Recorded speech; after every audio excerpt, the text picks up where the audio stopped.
The best event of the month is here, and don't worry about the family XP.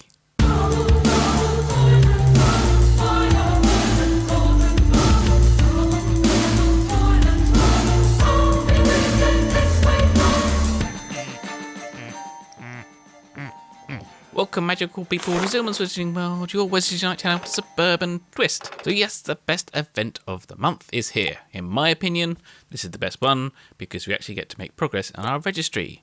And personally, I kind of find the community days are a little bit meh. And the brilliant events are, well, they're kind of their own self-contained thing. So to actually have a long-term effect in the game, something you can actually cherish, then this is the one for you. So, without further ado, let me introduce you to your new Dark Arts Professor.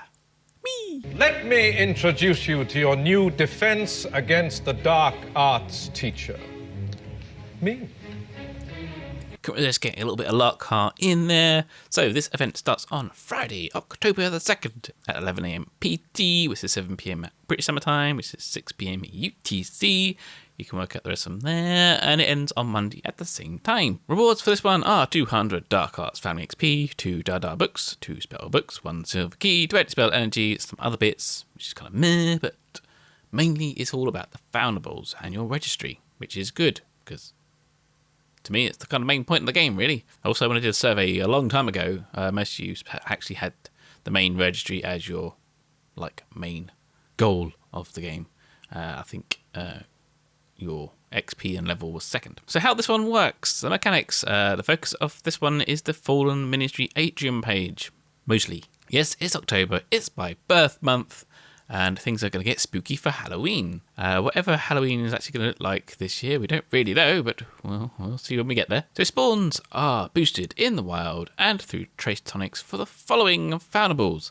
So the Magic Most Evil, which is actually Borgin and Burke's page, the Thestral, which is actually a Knockturn Alley page, the Portrait of Voldemort, which is very high, the Percival Greys, which is severe, and the Tom Riddle Emergency Foundables. So it looks like the Magic Most Evil and the Thestrals are kind of there pretty much to waste time, because you're not really going to progress those pages particularly well. I mean, mine's on gold for those anyway, but if you're trying to progress those pages, you'll get blocked by other things on there. So they're kind of there just to waste spawns or be used for family XP. But everything else is really good. We also have guaranteed main registry fragments from Forest Chamber 4 and above, which means you plonk in a runestone and you will be guaranteed to get a main registry fragment, which is great. So what we're going to do in this video, we're going to go into how to do the dreaded family XP task. And actually, it's not as bad as it sounds. And we'll get into that detail when we get there. So what can you do now in preparation? Well, first thing is stop using repeat image collection on a Dark Arts page, basically. If you have anything waiting to be pressed, so it's shimmery and says, oh, press me, press me, press me, do not press it. You want to save that repeat image collection family XP for the tasks. So potion brewing, I would suggest you brew lots and lots of Extimulo potions. Some Daughter Draft, some Trace Tonic, depending on how and where you play. So if you play in places with lots of spawns, then there's no point in doing many Trace Tonics, really. If you're going to go out and play there, you might as well spend your brewing time on those Extimulos. If you have loads of Extimulos and Trace Tonics are no problem, brew Fierce Brain Elixir, you can cash in on that XP. So the 3 Foundables we actually care about, which is Voldemort, Greys and Tom Riddle, they range from very high to emergency threats. So you won't want to lose any of those, which is why I say brew the Extimulo potions. Now, what potion you brew depends on how strong your potions are. Depends on what you've been doing in your skills tree. For me, my basic Extimulos are more powerful than my strong Extimulos. So I'll just be banging out basic Extimulos and probably a few potents just for those occasions when more than one red shard will appear. Also, check your runestone stock. If you're running out or low on runestones for Dark Arts, then it might be worth just trying to, well, concentrate on those Foundables if you see them in the wild, and try and get some more runestones. You might want to avoid using repeat image collection, though, so see how that goes. Once you start the event itself, and you start using repeat image collection, you'll be cashing in quite readily on runestones anyway. So maybe start with the wild Foundables first, then start doing your fortresses a little bit later. That way you sort of accumulate a number of runestones before we get there. If you have plenty of runestones, you could consider getting a head start on the fortress, although your drop rates for those fragments will be normal. So, I've got 126 runestones for that. I've got plenty.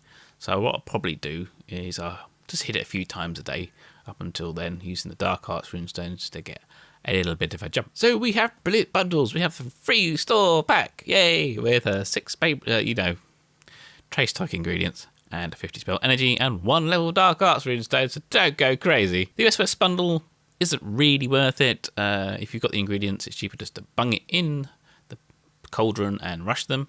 It's a lot less coin that way.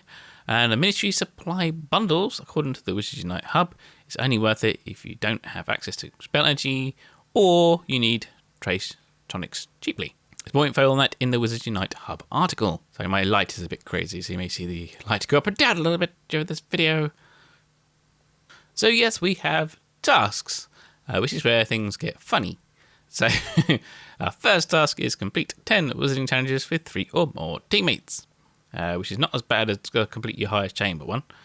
But so we have defeat 25 foes in wizarding challenges, earn 2,000 Dark Arts Family XP, which everyone is losing their shit over, and return 25 Portrait of Voldemort Dumbledores, and return 25 Portrait of Voldemort Foundables, return 20 Percival Graves, return 15 Tom Riddles. So yes, our rewards aren't great for this one, but we're mainly playing this one essentially for the Foundables. So if you're a seasoned player, the rewards are a bit You may ask yourself, is it worth me grinding away for 2,000 family XP just for, basically 2 Dada books? Well, we can say, actually, you won't need to do any grinding, pretty much. This is why. So this brings us to the elephant in the room. 2,000 Dark Arts Family XP. Now, is it as bad as it sounds?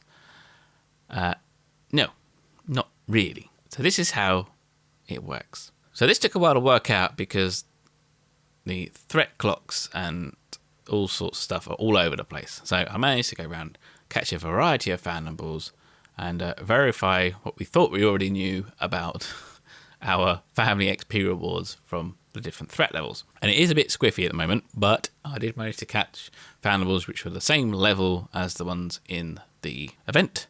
So we know for sure almost what our family XP is going to be. So for Tom Riddle, we will get 20 family XP. For Graves, we'll get 10. For the Portrait of Voldemort, we'll get 7. For the Thestral, we'll get 7. For instance, 7. 7? Merlin's beard, Tom. And for Magic Most Evil, we'll get 5. Doesn't sound like much yet. So we have tasks that require us to catch these Foundables. So just by catching those Foundables in the tasks will get us at least 675 XP. That's without using Repeat Image Collection. Now my Dark Arts page is silver and my other pages are gold. So when you factor in Repeat Image Collection, I will be getting, or I'll be placing 2 Tom Riddles for 700, 1 Graves for 200, and 1 Voldemort for 125. So that gives me a total of 1,700 family XP just from doing the tasks alone, not catching anything else.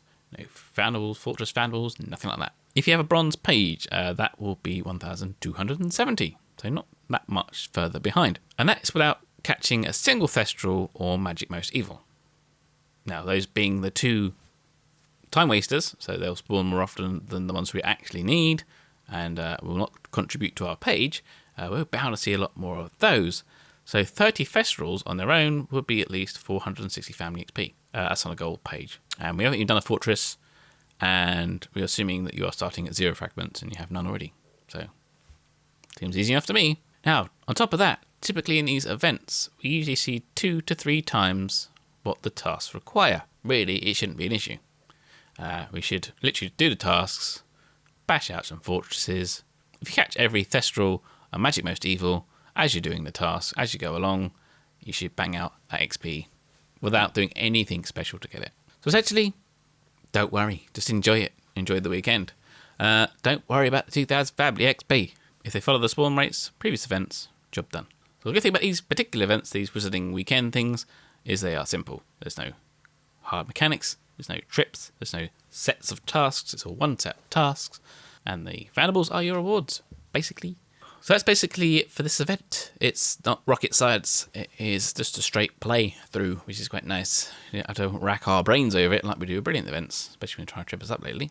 Follow me on Twitter at the Zealman for the latest updates there as and when they come out. Also Instagram for some AR. Hopefully grab some nice AR pictures while we're doing this event. Some young Tom Riddles I see will probably be cropping up somewhere, so that'd be quite fun. So yeah, chill out, relax, have a great Wizarding weekend. Nothing else to say, but brush up on your spells, get your wands ready, Wizards Unite.